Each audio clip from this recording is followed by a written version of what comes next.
McDonough, you let them steps at Candus's whip your ass. I'm going to give you a little demonstration on how you go down steps.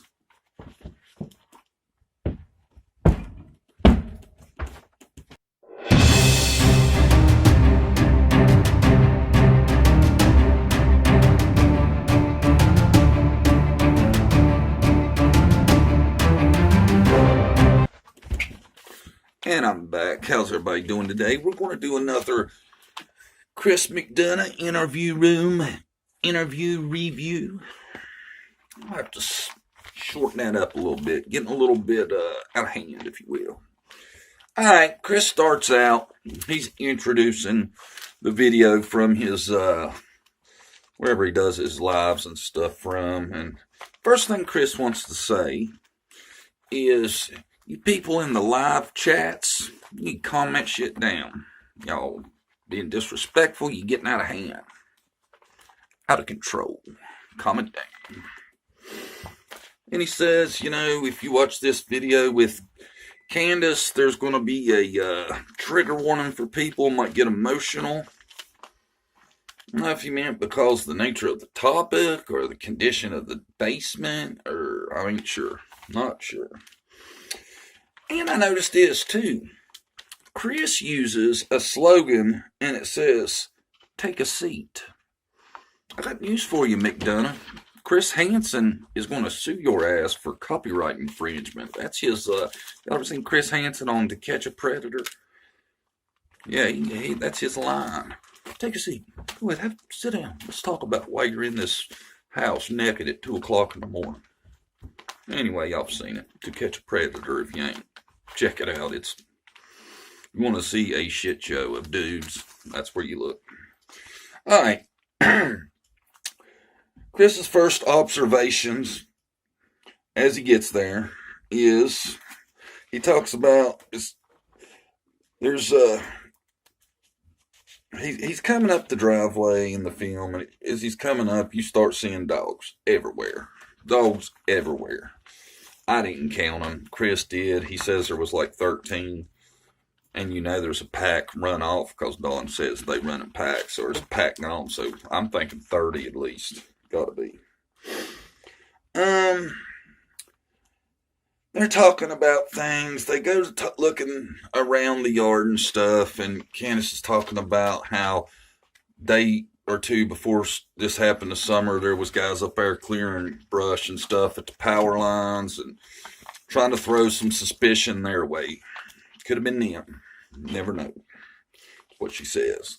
Then, and I noticed this right off the bat, as Chris is like doing a little walk around and filming everything. There's a red tote outside of Grandis's. And it looks a lot like that red tote that was in the back of the truck in that picture of Summer in the back on the milk jugs. A lot of people want to say that's Candace's car behind the truck. I don't know how anybody can believe that shit. I've looked at the picture. It's a tote in the bed of the truck. It's not rocket science. That blows my mind. And how big that got. Oh, man, it's them following in the Subaru. It's not. Sorry. It's another one of them things. Get mad if you want, but it just ain't.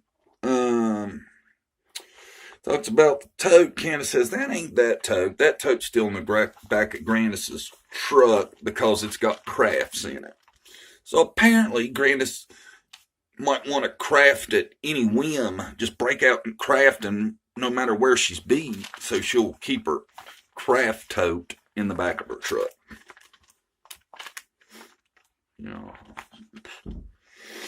Anyway,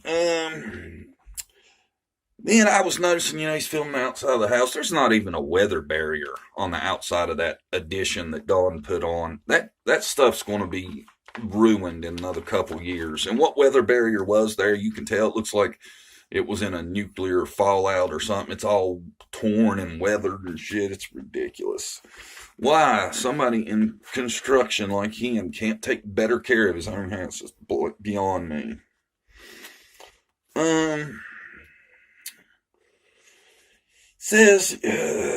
Chris says in like a 2-sentence span the words holler and Crick. Thinking he was trying to put Candus at ease by sounding like a redneck himself. He thought maybe that would make her feel more comfortable with his presence. Then they go back to the milk again. I'm so sick and tired of talking about the milk. Says the milk was riding on Hunter's lap till he got out. Then he set the milk over beside Hunter. Now, if you've looked at the picture, the milk looks stacked. Why would he set it like that? I don't like the milk. Not at all. There's something to that. That's something to it. Talks about when they got home, Summer jumped right up like it was nothing. Why wouldn't she? She's a 5-year-old little girl. It ain't like she's going to be groggy and it's going to take her an hour to wake up, you know. Kind of odd. She was sleeping at, given whichever timeline you want to believe, it should have been around, I don't know, 2 to 4. Depends. I don't trust none of the timelines, so that's neither here nor there. Then he asked her about, what's up, man? There's dogs everywhere. What's this all about? She's like, people just bring them there and drop them off. Apparently, people think that the Wells property doubles as the SPCA. Everybody just drops their dogs off there. I'm going to tell you what it is. That may happen like once, but then those puppies had puppies, and they's had puppies and had puppies, and they, Dawn ain't going to spend a couple $100 getting something neutered or spayed. My opinion. This guy's. And he asked her, where's this old famous dog trail we hear about? And she's like, I don't know where the dog trail is. Now, wouldn't you think the parent of a missing child would know where they claim her scent was last picked up from? Wouldn't you think she should know that? I would know it. I would have been out there combing that path with a fork looking for evidence. She don't even know which path it is. That's odd. Don knows where it's at. He films it. Don thinks it's 2-minute movie worthy. He makes movies about the dog trail. She mentions the boys. Chris is like, let's not talk about the boys. It's about Summer. Chris is trying to keep that. I'm sure, because the boys are gone already at this point. I'm 99% sure. Yeah, I think so. And Chris knows that you shouldn't be talking about them with the situation as it is. Then they're over at the front porch. There's a dog giving Chris the stink eye. And Chris is like, whoa, is that dog going to attack me? Teasing her. And she gives him like what? Like Chris is an idiot. She don't get his humor. Chris has some dry humor, but he does drop a little funny on us every now and again. They talk about Rose for a minute, and he asks her, you think it was hubby? And she's like, I don't know. And I thought that was interesting because a lot of people have thought that Candus could probably be involved in Rose's disappearance. So for her not to jump all over that and be like, yeah, I'm pretty sure it was him, makes me think maybe she ain't in on that. Maybe all this just 2 people, 1 family, that close together, maybe it is just one huge ass coincidence. God, it seems so unlikely though. So unlikely. And she talks about, after they go out, the boys carrying the groceries and all that stuff, that they each retreat back into their house to separate all these groceries, that somehow they were in the grocery store 5 minutes, yet it takes 6 people to carry them all in. That makes no sense to me whatsoever. And I don't see how, if she's making up this story, she screws up so much of it, I was only in the grocery store for just a little bit. Because she's trying to say, I wouldn't leave Summer out in the hot truck. But then, I was only in there for just a little bit, 5 minutes, 10 minutes, it was fast. But she picked up enough shit that it takes all these people to sort them and carry them and all that. That never makes sense. It still don't make sense. And it never will. And then he's like, well, what'd you do after that? And she says, we was just doing normal stuff. That's another one of them things where she don't want to. It's another one of them things where she's hedging her bet, like I talk about. They do this all the time. They don't want to be nailed down on any one thing that they can get tripped up on. That's my thought anyway. Talk about transplanting the cactuses. Like this is some huge project, right? Putting these cactuses in these pots, just huge project. And then she starts, and then she tells, she's like, yeah, we transplant them. Then we spread out all these rocks. Like there was just a ton of rocks. I don't know why you would even put that in your story if it's not true, because that's just makes no sense. It's such a weird thing to put in your story if it's not true. It could be true, we don't know. But I'm suspicious. Then Candace amazes us all with her Paw Patrol knowledge. She throws out the rhyme, chases on the case. And you know, in the early interview when her and Dawn's on there and asked what Summer liked, she didn't know shit. I think she went back and studied up on some things so she looked better. I really do.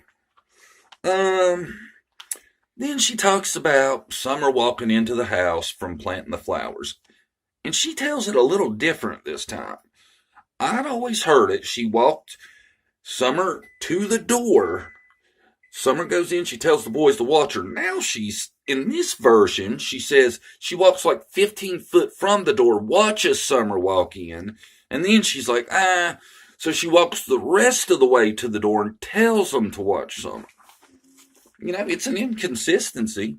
It's not the same story she'd been telling. Is it something? I don't know, but it's different, if nothing else. And then, you know, after, you know, she does all that, she goes back over to Grandis's to fix her knee brace. She says, I got to get back to the kids. You know, she's been over like 5 minutes, even in her own words. I got to get back to the kids. Yeah. See, that's one of them things where you know she's bullshitting. You know it. That I'm not even going to pretend like. I mean, it's my opinion that she's bullshitting, but my opinion feels pretty right on that one. Then she shows Chris the death stairs, as I call them, because it looks like that is so dangerous how they designed all that. Under the bar, you got this hidden staircase. And Chris he's kind of blown away by this.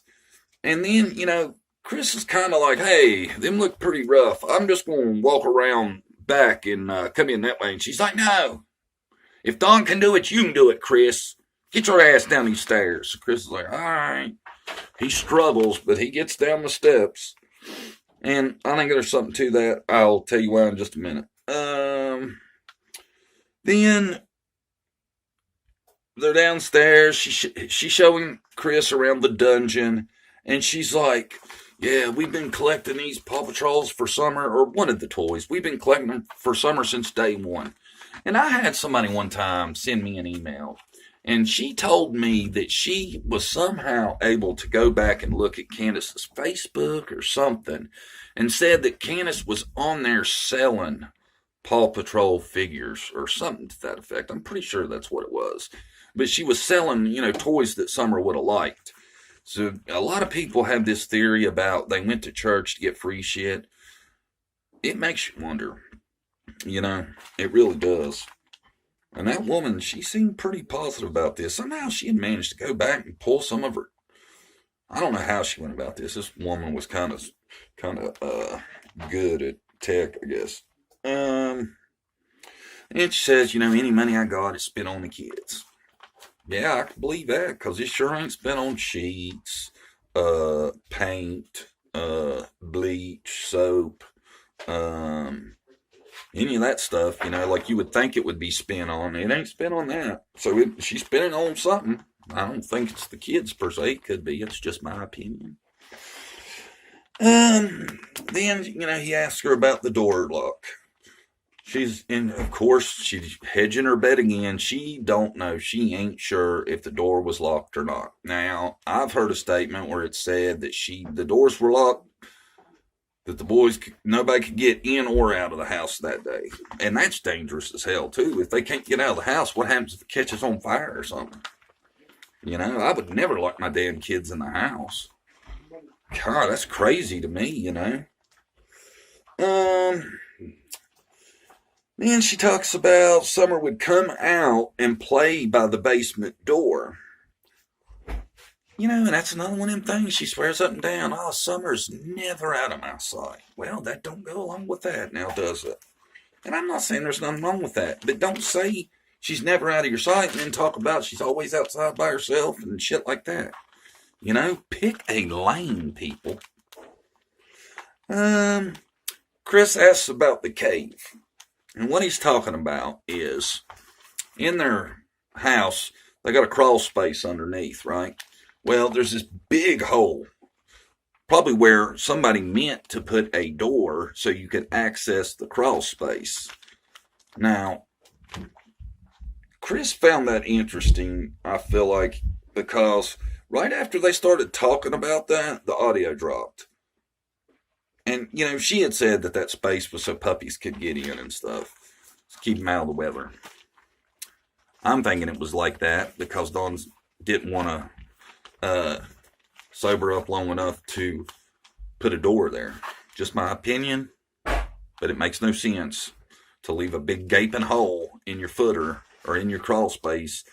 I mean, how hard would it be to heat a house when it's got an 8 or a 6 foot hole right underneath? You know it's going to keep your floors cold.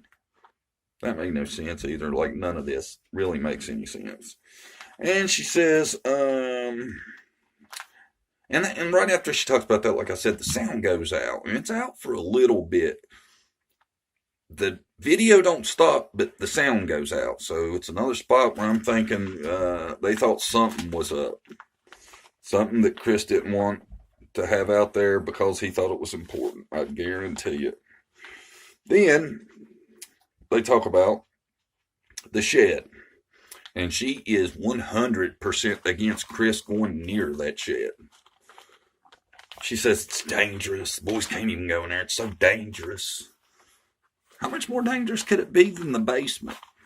You know, I mean, it looks like you'd catch malaria or something down there. So how's the shed that much worse?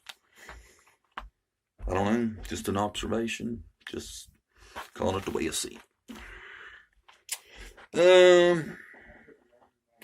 Then, you know, Chris says the house is what it is. You know, at least there's food. And Candace says, wow, a lot of food. Have you seen the food? Allie lied about the food. You know, I think Allie had said they brought the kids food and stuff because there wasn't ever no food. You know, Jody Sue talked about them fighting over a can of soup and a fork. And she watched that.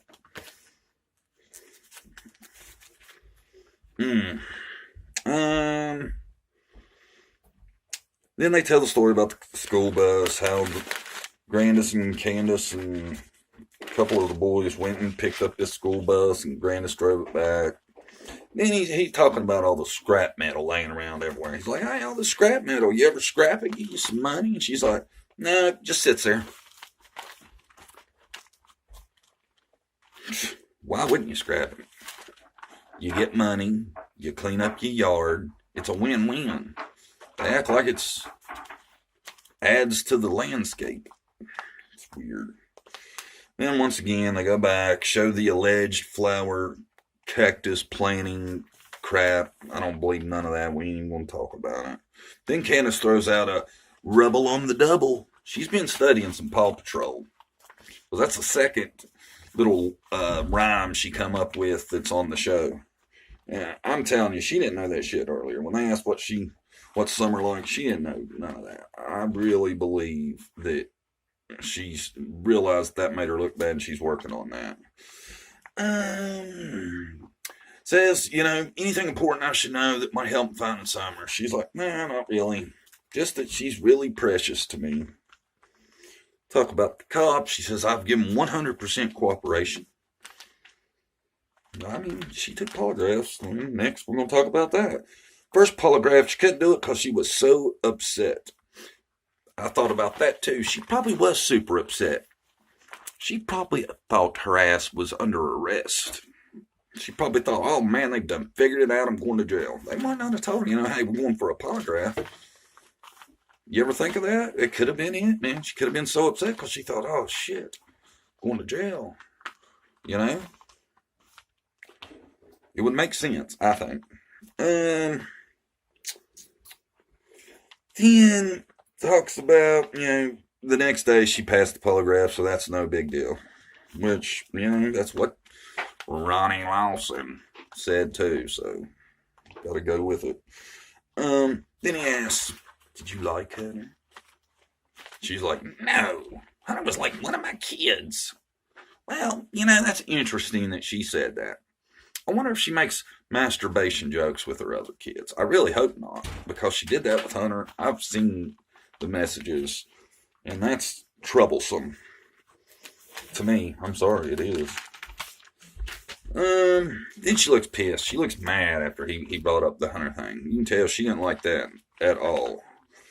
Then she goes over the timeline. She wants everybody to know Hunter got stuff mixed up. She goes over it again, and she's like, that's not what I remember. That's how it was. She seems confident. I give her that. I thought it was a good moment for her. She don't have many. That was one that she probably, people that watched that, a couple of them might have thought, well, she seems sure of herself, I don't know. And she talks about she didn't give Hunter no twisted tea. She got him a Mountain Dew. I don't know. And this was interesting too, right? She says, when Chris asks about the candy in the seat, oh, that candy's been there. Well, if Grandis is so anal about the condition of her truck that Summer can't sit in it with a wet bathing suit, why is it she lets candy just lay and melt in her seat? Y'all ever thought about that? Seems fishy.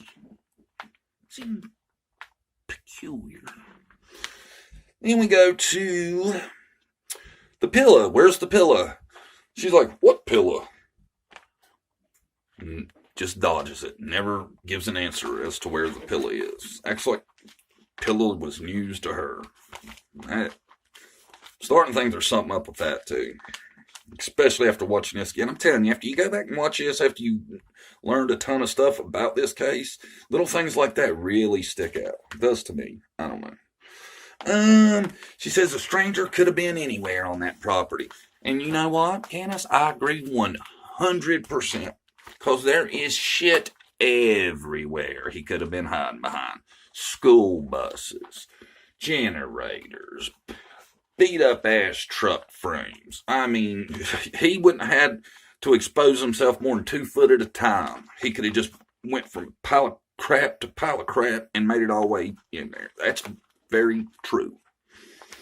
That's a truth. Then she brings up, I just found out there's a pedo 8 minutes away. I think there's one a little closer than that, possibly, from what I've heard. Then it ends.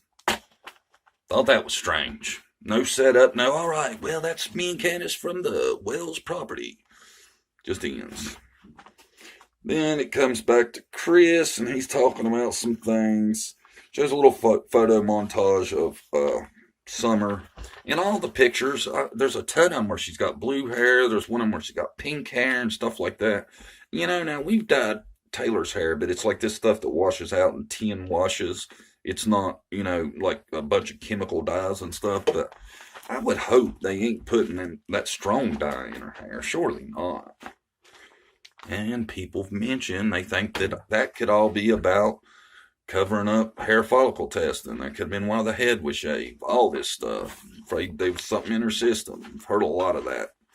First time I heard, I thought, that's a possibility, but I don't know how often they hair follicle test 5-year-olds, but it's a possibility. Chris talks about Candace a little bit. He dances around. Chris is a good dude. He ain't gonna call her out on no bullshit, really. Then he talks about when she unlocked the gate, immediately 5 or 6 dogs rushed the truck. And, I think he's bringing that up for the same reason the rest of us talk about how there's dogs all the time, except the period when Summer went missing. Talks about the atrocious driveway. I think Don made his driveway like that on purpose. I think it's kind of like a cop speed bump, where Don gets him a warning before they actually make it up to the house. Made the road so shitty the cops can't even get up it. You think? It's a possibility. Chris says he counted 13 dogs. I don't know if he was including the 7 puppies she said was under the house, but if not, that's like 20. I know there's a solid 13, though, and I think probably more. Because you know there's got to be a pack of them run off. Ask Don, he'll tell you. Don will tell you they run off all the time. Call Don, he'll clear that up. He says he feels there's more to the story. Then he talks about Don was supposed to be at work. Chris thinks he may have been hiding in the shed. And that was the first thing that he ever said that pissed Don off right there. That's when him and Don's relationship started going south. Don didn't like that at all. But after seeing this again, I have a theory. Candus was damn and forceful about Chris was going down that staircase. And I believe the reasoning behind that was so Don would have a way to shoot out the basement door and go up to the shed, because he was busy downstairs watching Girls Gone Wild. You want to bet? Shake on it. 5, 10. $10 says it. I don't know how we ever going to prove it, but we'll figure it out.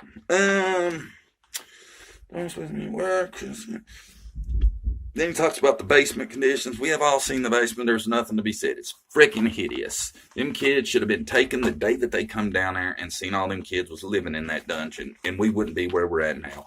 I usually don't give the system a bunch of hell because I know they're kind of underfunded and they don't make a ton of money, but that's bullshit.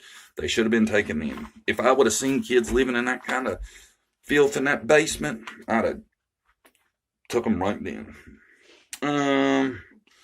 And he tries to say, oh, this is normal living for rural Tennessee. I beg to differ. I don't believe that at all. You can't tell me that's normal, living in that basement like it was. Bullshit. I don't believe that at all. And he mentions that Grandis was gone and her camper was locked up tighter than a drum. Grandis is a bad person. Don't say nothing for 5-6 months, and then comes out, I have a statement. I don't like being called Grandis. That's horrible. He said there's absolutely red flags, and he explains that Don's trapdoor steps are known as the bar area by Don. I don't know why he shared that, but it meant something to him, I guess. Said he don't know if Summer could reach the lock or not. Says somebody was there before him, and the children were already gone. We went over that. Says,